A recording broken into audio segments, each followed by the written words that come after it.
Hello dear job এসপিরেন্ট কর্মবার্তা online চ্যানেলের এই গুরুত্বপূর্ণ ক্লাসে তোমাদের সকলকে স্বাগত জানাচ্ছি। তোমরা সকলেই জানো ত্রিপুরা বন দপ্তর থেকে ফরেস্টার এবং ফরেস্ট গার্ডের 271টা শূন্যপদের জন্য 1 মে থেকে 31 মের মধ্যে অনলাইন ফর্ম ফিল আপ চলছে। আশা করি তোমরা ম্যাক্সিমাম ফর্ম ফিল আপ করে নিয়েছো। যারা ফর্ম ফিল আপ করোনি ডিলে করবে না, অবশ্যই ফর্ম ফিল আপটা ইমিডিয়েটলি 2-1 দিনের মধ্যে তোমরা সেরে নাও। আমরা তোমাদেরকে প্রমিস করেছিলাম যে ইউটিউবের মাধ্যমে ফ্রি ক্লাস তোমাদেরকে কিছু আমরা করিয়ে দেব এবং তার সঙ্গে আমরা বেস্ট কোয়ালিটির নোটস রেডি করব। যেটা আমরা বেস্ট কোয়ালিটির নোটস রেডি করেছি তোমরা আমাদের থেকে নিচ্ছ, পড়াশোনা করছো। আশা করি ভালো করে পড়াশোনা একদিন দুদিন করলে হবে না, day by day month by month continue পরীক্ষা পর্যন্ত তোমাদের পড়াশোনা করে যেতে হবে। কেন তোমাদের লিখিত পরীক্ষা সর্বপ্রথম হবে এবং লিখিত পরীক্ষা হবে 170 মার্কের। সচরাচর অন্যান্য এক্সামের আমরা গ্রুপ সি গ্রুপ ডি কী দেখি 85 মার্কের লিখিত পরীক্ষা, 100 মার্কের লিখিত পরীক্ষা এমনই দেখি। এখানে কিন্তু 170 মানে ডাবল পড়াশোনা তোমাকে করতে হবে। আর সবচেয়ে বড় কথা হলো কি, দেখো ওই দেখো সত্যি টিকটিক করতেছে, মানে টিকটিকি যখন মুখে দিয়ে আওয়াজ করি তখন আমরা বলি যে যেটা আমরা পরম্পরা চিরাচরিত। আচ্ছা, টিকটিক শব্দ তোমরা পাচ্ছ। আচ্ছা, তারপরে তোমাদের 30 মার্কের তোমাদের ইন্টারভিউ হবে। এই যে 170 মার্ক প্লাস 30 মার্ক, এই 200 মার্কেই নির্ণয় করবে তুমি চাকরি পাবে কি পাবে না। এই 200 মার্ক ক্লিয়ার করার পরেই তোমাদের ফিজিক্যাল বাকি যাবতীয় যা কিছু রয়েছে সিলেকশন প্রসেসের মধ্যে সেগুলো হবে। আর সেগুলোর যে স্কোর, সেগুলোর কোনো স্কোর থাকবে না, জাস্ট ফর কোয়ালিফাই। তোমার 170 প্লাস 30 এ 200 মার্ক মিলেই তোমাদের মেরিট লিস্ট হবে। ক্লিয়ার, বুঝতে পারছো? সুতরাং সর্বশক্তি তোমাকে 170 মার্ক প্লাস 30 মার্ক, 30 মার্ক পরের ব্যাপার। 170 মার্ক ক্লিয়ার করার পরে 30 মার্ক। প্রথমত তোমাদের 170 মার্কের উপরে মানে 170-এর উপরে তোমাকে জোর লাগাতে হবে। আরেকটি কথা হলো তোমাদের পরীক্ষা, অনেকে বলছো দাদা পরীক্ষা কবে নাগাদ হবে। দেখো পরীক্ষা তোমাদের সর্বপ্রথম হবে তো, সুতরাং পরীক্ষাটা কয়েক মাসের মধ্যে তোমার পরীক্ষা হবে। কেন সিলেকশন প্রসেসের বাকি ধাপগুলো তো পরবর্তী সময়ে, প্রথম তো লিখিত পরীক্ষা। তো লিখিত পরীক্ষা যেহেতু প্রথম, সিলেকশন প্রসেস যখন গভর্নমেন্ট শুরু করবে লিখিত পরীক্ষা তোমাকে প্রথম নিতে হবে। সুতরাং লিখিত পরীক্ষা তোমাদের এমন একটা ডিলে হবে না। আশা করি তোমরা বুঝতে পারছো। অনেক কথা বলে নিয়েছি, চলো আমরা ক্লাসটা শুরু করছি। তার আগে তোমাদেরকে জানিয়ে দিই, তোমরা যারা এই চ্যানেলে প্রথমবার এসেছো, এই চ্যানেলে আমরা গভর্নমেন্ট জব ইনফরমেশন এবং বিভিন্ন কম্পিটিটিভ এক্সামের প্রিপারেশন করিয়ে থাকি। যদি তুমি কোনো গভর্নমেন্ট জব খুঁজছো বা কোনো কম্পিটিটিভ এক্সামের প্রিপারেশন বানাচ্ছো, তাহলে অবশ্যই কর্মবার্তা অনলাইন চ্যানেলটিকে সাবস্ক্রাইব করে পাশের অল অপশনাল বেলটিকে প্রেস করে রাখবে। আমরা দায়িত্ব নিয়ে বলছি ডিয়ার স্টুডেন্ট, সঠিক সময়ে সঠিক ইনফরমেশন কর্মবার্তা অনলাইন তোমাদের কাছে পৌঁছে দেবে।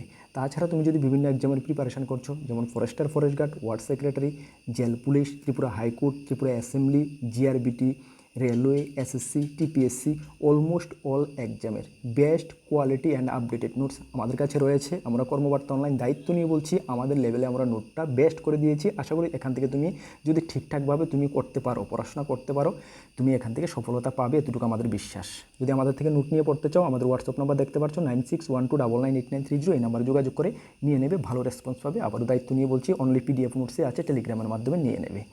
আর এই ক্লাসগুলোর আমরা একটা প্লেলিস্ট বানিয়ে দেবো ইউটিউবে, ঠিক আছে? ত্রিপুরা ফরেস্টার এবং ফরেস্ট গার্ড প্রিপারেশান 2026 বলে একটা প্লেলিস্ট বানিয়ে দেবো। প্লেলিস্টে আমরা কন্টিনিউ ক্লাসগুলো অ্যাড করতে যাব, ঠিক আছে? প্রথম ক্লাসটা আমাদের টপিক হলো কি, ফ্লোরা অ্যান্ড ফোনা, মানে উদ্ভিদ জগৎ এবং প্রাণী জগৎ, ঠিক না? আচ্ছা, ফ্লোরা অ্যান্ড ফোনা থেকে একটু শুনো আমাদের ক্লাসটা কীভাবে হবে। প্রথমত ত্রিপুরার ফ্লোরা এবং ফোনা আমরা দেখব, তারপরে ভারতবর্ষের ফ্লোরা এবং ফোনা আমরা দেখব। আমাদের ত্রিপুরার ফ্লোরা এবং ফোনা থেকেই যে পরীক্ষা কোশ্চেন আসবে না, কিন্তু সর্বভারত থেকে আসবে।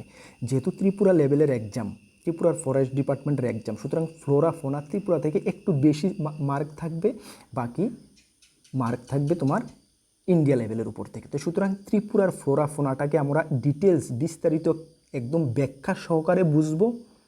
তারপরে সেখান থেকে আমরা এমসিকিউ এবং ওয়ান লাইনার প্র্যাকটিস করব। এবং ভারতবর্ষের যে ফ্লোরা ফোনা, সেটা থেকে আমরা বিস্তারিত কিছু বুঝবো না, সেটা আমরা শুধু ওয়ান লাইনার এবং এমসিকিউর মাধ্যমে মুখস্থ করব, পড়ব। বুঝতে পারছো কীভাবে আমাদের নোটটা আমরা রেডি করেছি বা তোমাদেরকে ক্লাসগুলো করাবো? ইয়েস। তাহলে ত্রিপুরার ফ্লোরা ফোনাকে আমরা একটু বিস্তারিতভাবে বুঝে নিই, তারপরে আমরা সেটা থেকে এমসিকিউ ওয়ান লাইনার প্র্যাকটিস করব, ঠিক আছে? চলো প্রথমত বুঝে নাও যে ফ্লোরা এবং ফোনা। ফ্লোরা মানে কি উদ্ভিদ এবং ফোনা মানে কি প্রাণী। তাহলে উদ্ভিদ জগৎ, ঠিক না? ফ্লোরা উদ্ভিদ জগতের একটি সহজ সংখ্যা বলো, মানে এই যে what is the simple definition of flora. ফ্লোরার একটি মানে তোমাকে যদি বলে ফ্লোরার একটি সিম্পল ডেফিনেশন কি, আমরা যদি একদম সহজভাবে বুঝতে চাই ফ্লোরা, তাহলে ডেফিনেশনটা দেখে নাও।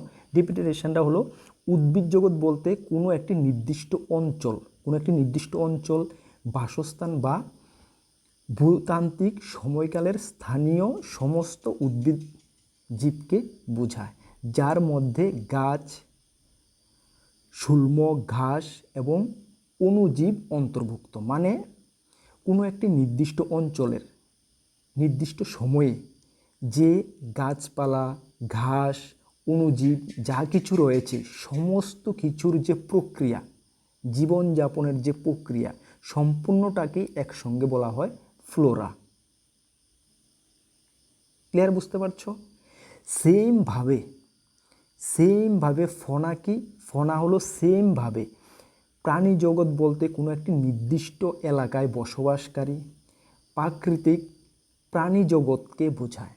কোনো একটি নির্দিষ্ট এলাকায় নির্দিষ্ট সময়ে অল টাইপ যত টাইপের প্রাণী রয়েছে তাদের জীবনযাপনকেই ফনা বোঝায়। যেমন পক্ষী থাকতে পারে, স্তন্যপায়ী প্রাণী থাকতে পারে, মাছ থাকতে পারে, সরীসৃপ থাকতে পারে, কীটপতঙ্গ থাকতে পারে, সব কিছু কিন্তু এটার মধ্যে ইনক্লুডেড। ক্লিয়ার? বুঝতে পারছো? তার মানে ফ্লোরা জিনিসটা কি, ফনা জিনিসটা কি, এই দুটা জিনিস আশা করি তোমার কোনো ডাউট নেই। এই দুটা জিনিসের উপরে যাবতীয় যা কিছু কোশ্চেন তোমাদের পরীক্ষা আসবে। চলো তাহলে আমরা কিভাবে বলেছি তোমাকে, প্রথমে আমরা বলেছি ত্রিপুরার যে ফ্লোরা এবং ত্রিপুরার যে ফনা সেটাকে আমরা বিস্তারিত দেখব, একটু ব্যাখ্যা সহকারে বুঝবো। কেন ত্রিপুরা লেভেলে আমরা পরীক্ষা দিচ্ছি, ত্রিপুরার ফ্লোরা ফনা থেকে আমাদের একটু নাম্বারটা বেশি পরিমাণে থাকবে আমরা আশা করছি। তো চলো এখন কথা হলো ত্রিপুরার উদ্ভিদকুল। ফ্লোরা মানে আমরা বুঝেছি কি উদ্ভিদকুল, ফনা মানে আমরা বুঝেছি কি প্রাণীকুল। এখন আমাদের জানতে হবে, বুঝতে হবে ত্রিপুরার উদ্ভিদকুল মানে ফ্লোরা অফ ত্রিপুরা। দেখো ত্রিপুরার উদ্ভিদকুল প্রধানত ক্রান্তীয় প্রকৃতির। ত্রিপুরার যে উদ্ভিদকুলটা সেটা সাধারণত ক্রান্তীয় প্রকৃতির। পরীক্ষায় প্রশ্ন আসবে কি প্রকৃতির? ক্রান্তীয় প্রকৃতির, যার বৈশিষ্ট্য হলো চিরহরিত, অর্ধ চিরহরিত এবং আর্দ্র পর্ণমোচী অরণ্য। এই তিনটি টাইপেরই বিশেষ করে দেখা যায়, যা রাজ্যটির প্রায় 2/3 জুড়ে বিস্তৃত। মানে ত্রিপুরার যে এরিয়া, ত্রিপুরার আয়তন কত? 10 লক্ষ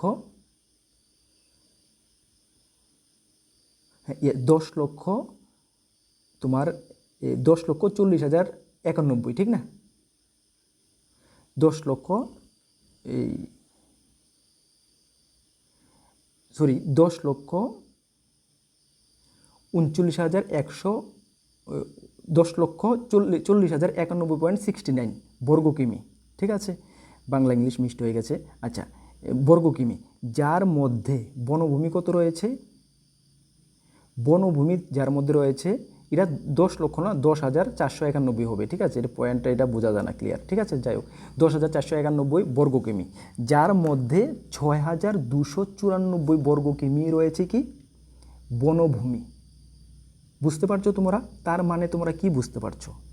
তার মানে এটাই বোঝা যায় যে রাজ্যের মোট যে ভৌগোলিক, ত্রিপুরা রাজ্যের যে মোট যে ভৌগোলিক এরিয়া এলাকা, এর 60% জুড়েই কিন্তু এই বনাঞ্চল অবস্থিত।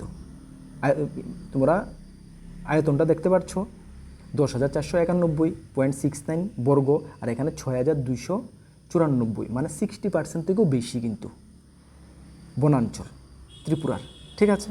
চলো এই ত্রিপুরার বনাঞ্চল মিলেই ত্রিপুরার যেই মানে বন জঙ্গল গাছপালা যাই কিছু রয়েছে সব কিছু হলো ত্রিপুরার উদ্ভিদকুল মানে ফ্লোরা অফ ত্রিপুরা।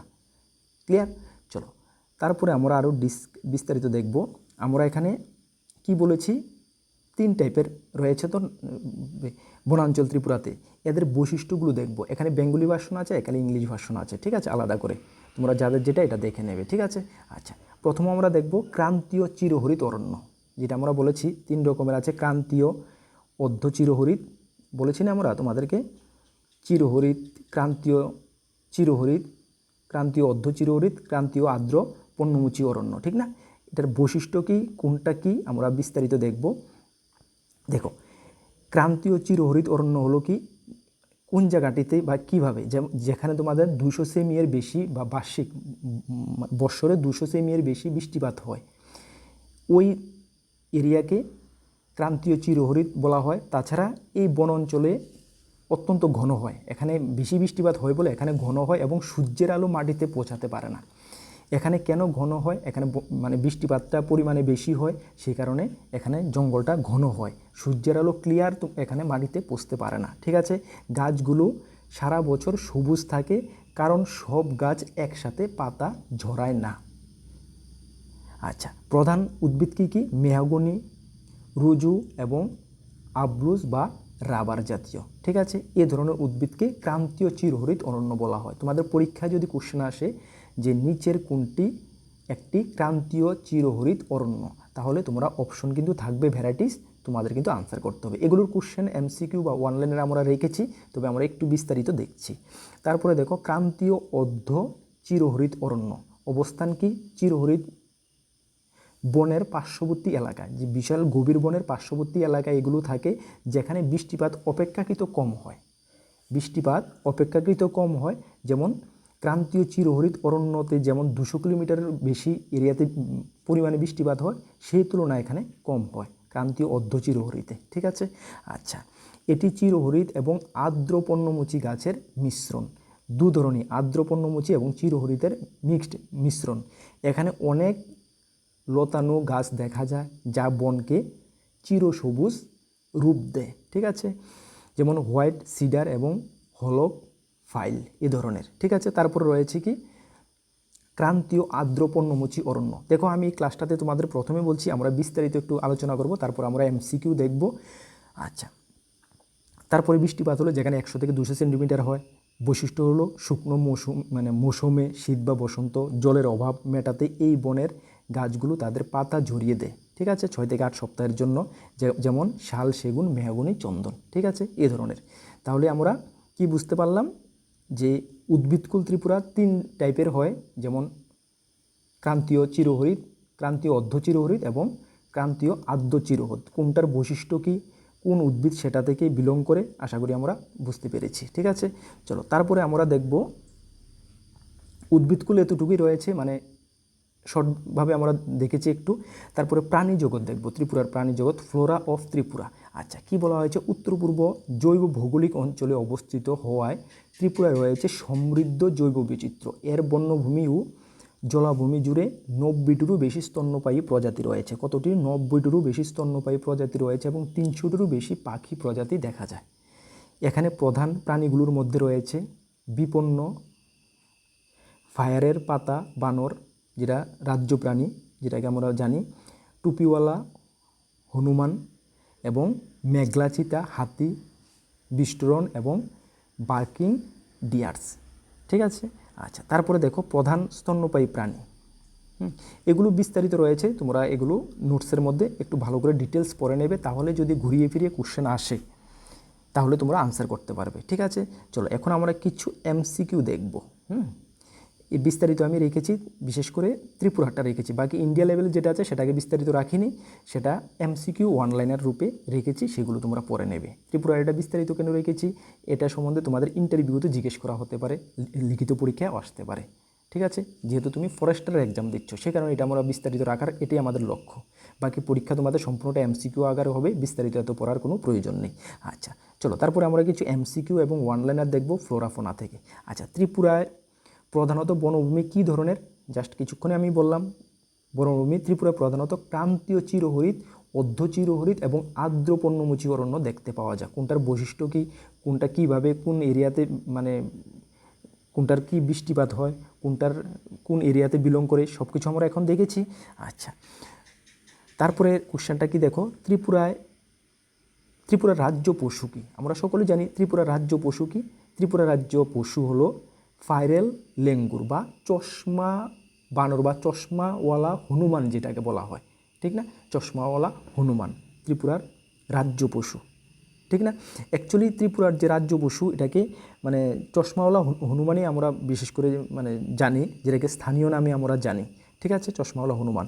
এটার অ্যাকচুয়ালি যে এটার কীভাবে তোমরা জানো, এটার চোখের চারপাশে সাদা বৃত্তাকার দাগ থাকে। এটা চোখের মানে চারপাশে সাদা করে বৃত্তাকার দাগ থাকবে, যা মানে দেখতে দূর থেকে চশমার মতো মনে হয়। চশমার মতো মনে হয়, সেই কারণে এটাকে চশমা বানরও বলা হয় কিন্তু। ঠিক আছে, এটা কোথায় পাওয়া যায় বিশেষ করে জানো? এটা সিপাহীজলাতে রয়েছে। সিপাহীজলার মধ্যেই আমাদের এই যে সিপাহীজলাতে এটা বেশিরভাগ দেখতে পাওয়া যায়। ঠিক আছে, আচ্ছা, এটার বিজ্ঞানসম্মত নাম কি জানো তোমরা? বিজ্ঞানসম্মত নাম হলো ট্রেচিপিথেকাস ফেরিক। হ্যাঁ, এটার বিজ্ঞানসম্মত নাম। ঠিক আছে, আচ্ছা চলো নেক্সট কোশ্চেনটা কি দেখো। নেক্সট কোশ্চেনটা হলো কি, ত্রিপুরা রাজ্য পাখি কোনটি? ত্রিপুরা রাজ্য পাখি কোনটি? দেখো আমি তোমাদেরকে বলি, প্রথম ক্লাসটা আমাদের একদম বেসিক থেকে আমরা শুরু করেছি। এগুলো একদম ইজি কোশ্চেন, এগুলো পরীক্ষা আসবে না বলা তো যায় না, তবে আসারও সম্ভাবনা একটু কমই রয়েছে। কেন? একদম বেসিক লেভেল, ইজি লেভেল কিন্তু। ঠিক আছে, একটু ফরেস্ট গার্ডের ক্ষেত্রে এটা ইম্পর্টেন্ট, ফরেস্টারের ক্ষেত্রে এত বেসিক লেভেল আসবে না কোশ্চেন। বুঝতে পারছো? কেন? আমরা ক্লাস যেহেতু শুরু করছি, আমরা বেসিক থেকে শুরু করছি, আস্তে আস্তে আমরা মডারেট এবং হাই লেভেলের দিকে আমরা যাব। বুঝতে পারছো? কোনো একটা ক্লাস শুরু যখন মানে আমাদের দেখো আমাদের কি সিস্টেমে ক্লাস শুরু করি, যখন একটা ক্লাস শুরু করি তখন বেসিক থেকে যাতে যে স্টুডেন্টরা প্রথম আমাদের ক্লাসে এসেছে বা যে স্টুডেন্টরা একটু উইক আছে তারাও যেহেতু ক্লাসগুলো বুঝতে পারে, এটাই আমাদের উদ্দেশ্য। ঠিক আছে, আচ্ছা চলো, ত্রিপুরার রাজ্য পাখি কোনটি? আমরা সকলেই জানি ত্রিপুরা রাজ্য পাখি হলো সবুজ রাজকীয় কবুতর। ঠিক না, সবুজ রাজকীয় কবুতর।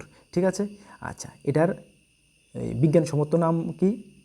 ডুকুলা। ঠিক আছে, ডুকুলা হলো এটার বিজ্ঞানসম্মত নাম, রাজ্য পাখি।